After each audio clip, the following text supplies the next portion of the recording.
Okay.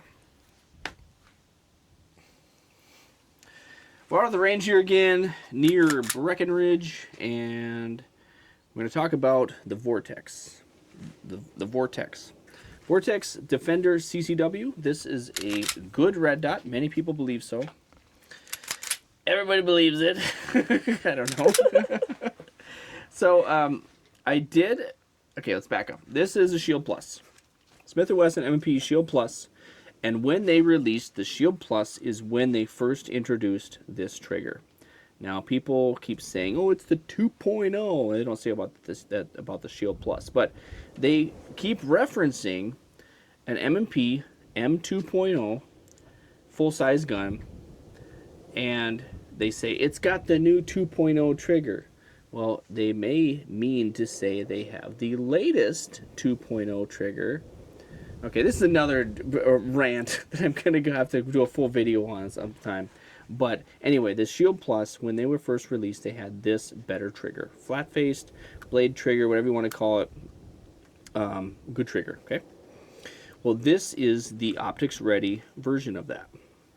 And this was not released right away. They had the Performance Center versions of it. They had the comped version, you know, in the Performance Center. And they had a longer slide on that and everything.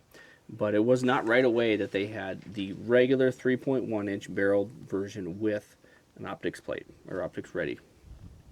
This was purchased by my girl. At the same time, she purchased the full-size M&P metal for me, which is very near and dear to my heart, as she is. But this gun was bought at the same time for her. It's her gun. And I bought her the Defender CCW Red Dot. I had done research, and then I look at pawn shops a lot, and I found this at the pawn shop for about 200 bucks. Okay, pretty good. I put it on there, and it is a good dot. I'll say this with great certainty.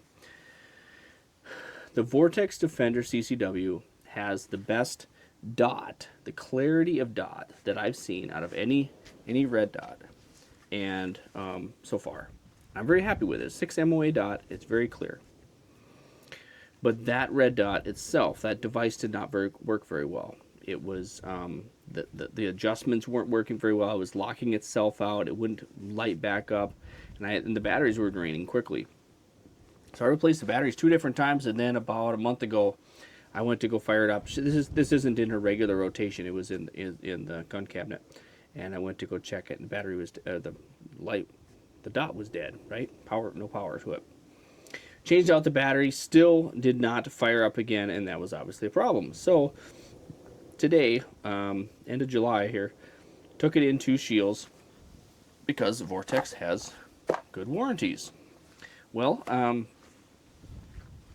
I wasn't sure how they were going to handle it. I have not done a Vortex warranty before, but I took it in and they had no problem with it. Just swapped it out and they even put it on for me. Well, I brought the tools along just in case. I didn't want to go home again to install this if they weren't going to, but they did.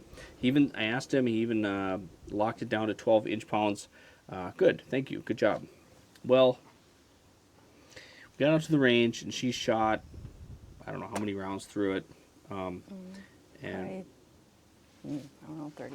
30 rounds through it probably. So 2 or 3 mags through it, and the gun was shooting fine, but I don't know how well you can see this. But good job, Shields. Chris at Shields, or Kevin, or Kyle, or Devin, or I don't know, any of those guys. Many guys at Shields I have a lot of respect for, and this guy I'm sure I will still have respect for if I give him crap and he takes it like a man, because this definitely was not installed properly. So today you get to watch as I reinstall this thing. Now, the biggest failure on my part is not bringing a gun mat out here, so this is my shirt, and that's fine.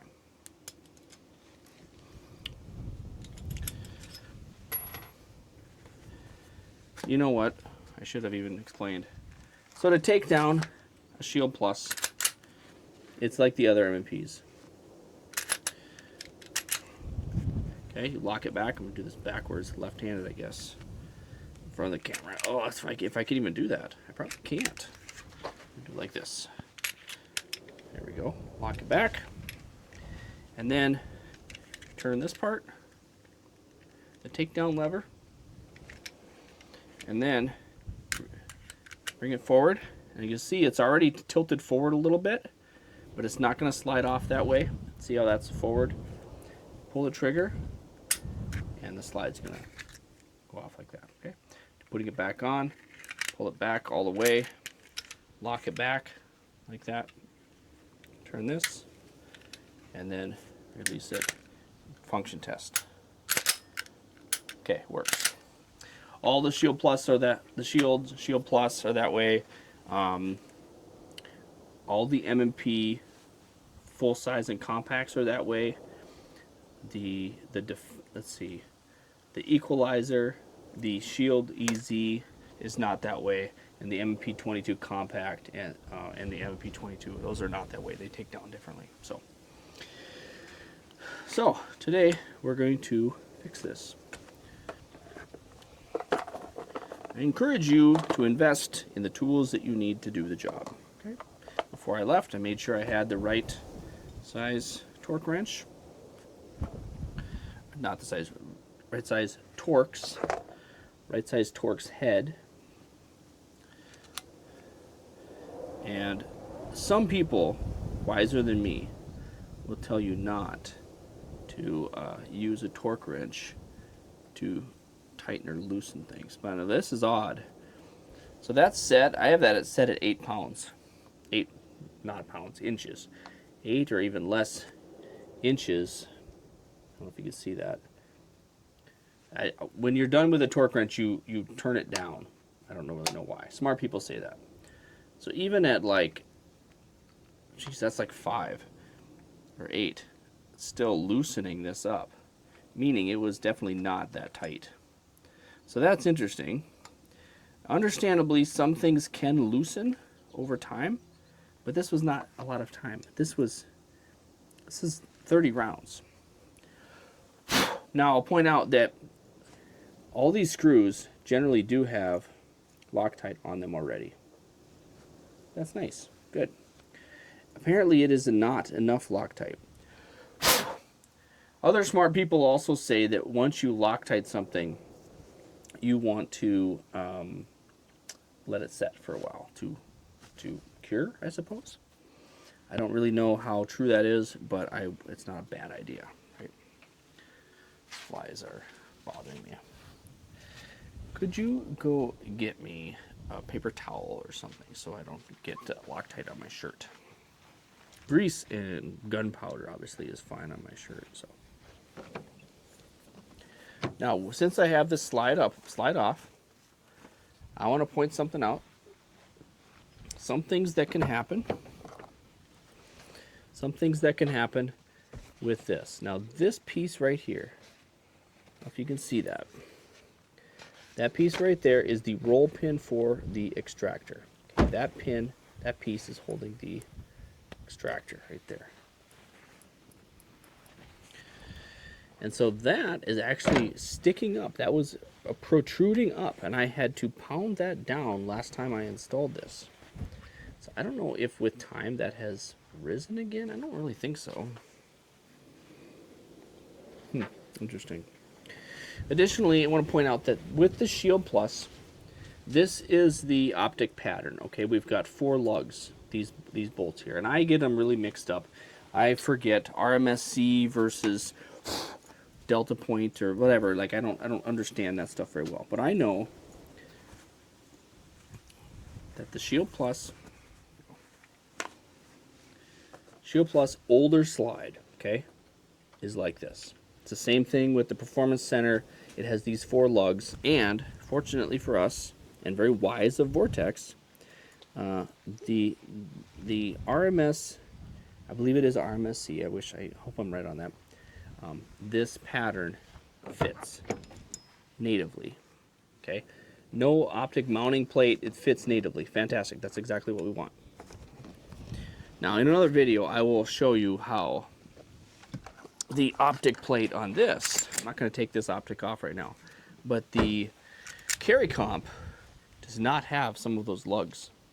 And I've never heard anyone mention that. So maybe another time we'll get to that. But that's just a point worth mentioning. So we're going to put this back on. I got a little bit of Loctite.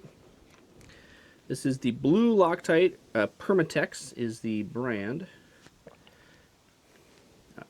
Now, if I had this optic on here for a long time, and then I took it off, or especially if it's stripped out, then I would replace the screws. In this case, I'm rolling the dice. I don't feel like it's a very big risk. I'm going to use the same screws. You can tell that they're not really very chewed up. They obviously weren't very tight. So I'm going to use the same screws as I had as he had installed like 3 hours ago.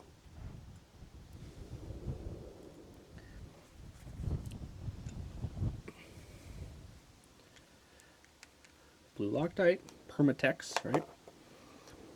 And obviously this is not cranked down yet. They're still at like 8 inch-pounds.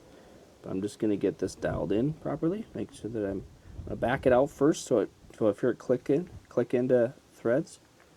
And then, actually that does not look even.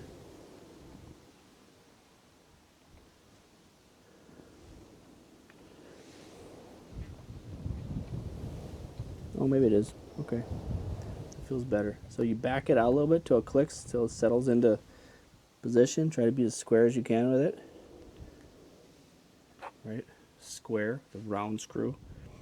But that feels good. Again, very low torque on this. This torque wrench is set at not many.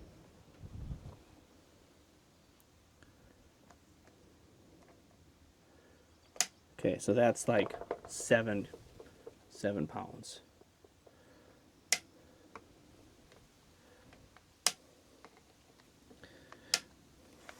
Now, before I go nuts with this, I'm just going to make sure it is actually seated down all the way. Now, when you're first putting on a new red dot onto a new slide, sometimes there's a little bit of fitment issues. It's supposed to be tight, okay? Sometimes you got to give it this little bit of nudge to seat all the way. That's okay.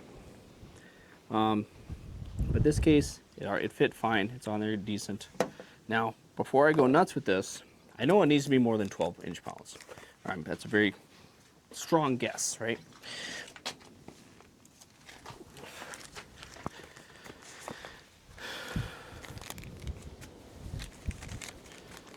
Let's see here.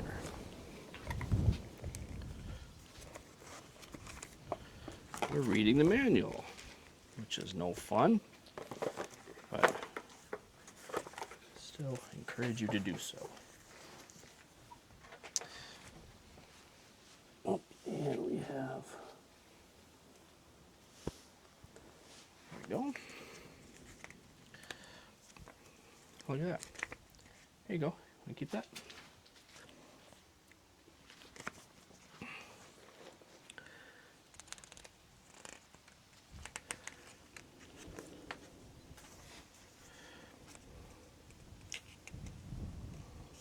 So none of this is particularly mind-blowing. I will point out, now this actually has much lower battery life than some other ones. It does say, now it's not auto adjust. Based on the light, it's not going to increase or decrease the power to the red dot. It's not auto adjust, and that's fine. Many smart people have manually adjusted red dots. So this is a 9,500 hour battery life. Now, I'm not going to try to math. You can do it. But it does say 365 days. So 9,500 hours is 1 year, apparently, according to Vortex. That is at setting 6 for 24 hours a day. If it was always on, if it was riding in your patrol car or something, or bouncing around, who knows. If it was always on, this battery would still only last 1 year at setting 6 out of 10. Okay. So that is less than most. It doesn't mean it's wrong. And this does have shake awake, so the chances that this will always be on is incredibly slim. Okay, it's probably going to be on half the time or less. It does say at setting 6 for 6 hours a day is 38,000 hours. So that's 1,500 days. That's more than a year, right? Okay.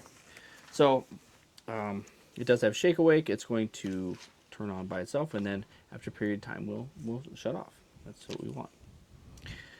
I'm going through here looking for the torque specs.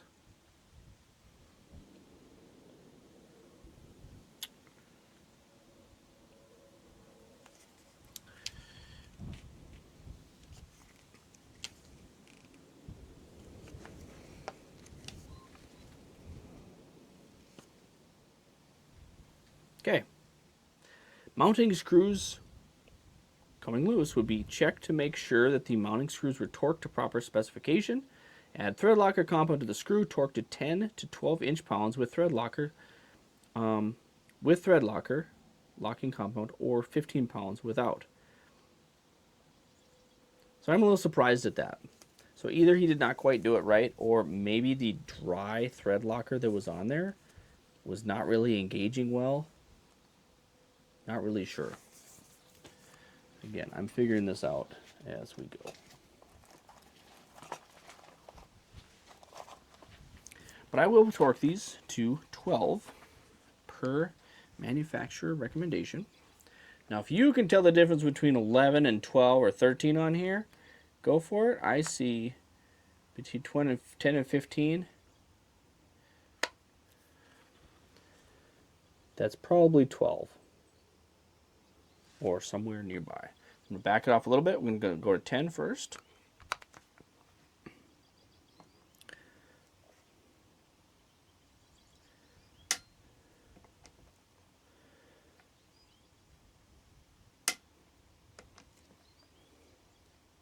You go back and forth, kind of like tightening lug nuts, you know. And it's lost me again. Do you see me? There we go. Maybe.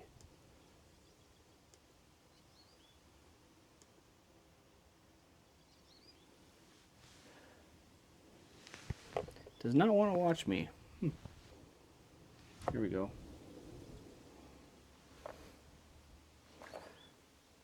Here we go. So, say like 10-ish pounds. That's locked in fine. And we're not really going that heavy, so we're just going to go right to 12.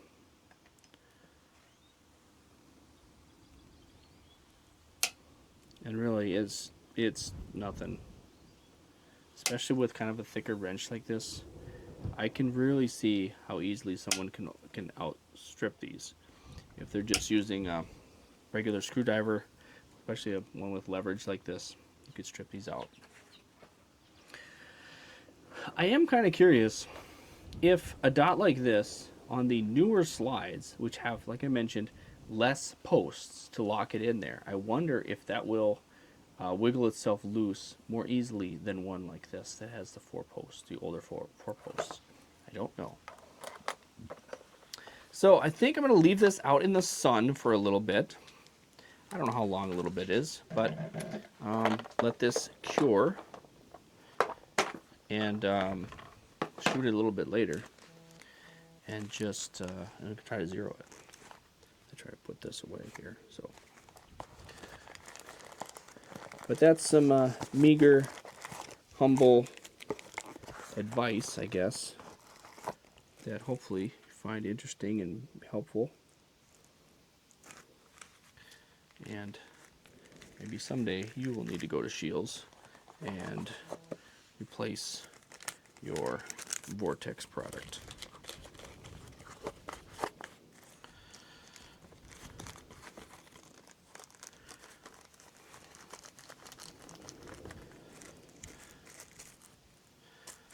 This here. And of course, putting this back together. Barrel, the spring and guide rod. Make sure you put it in the correct way. And there's only one way to do it. I mean, you'll not be able to do it the wrong way, right? Again, to install it, make sure that the takedown lever is down. Slide, pull it back, lock to the rear with your slide lock. Flip the lever forward again, or I guess it's the rearward, into the engaged position. Bring it forward. Feels normal.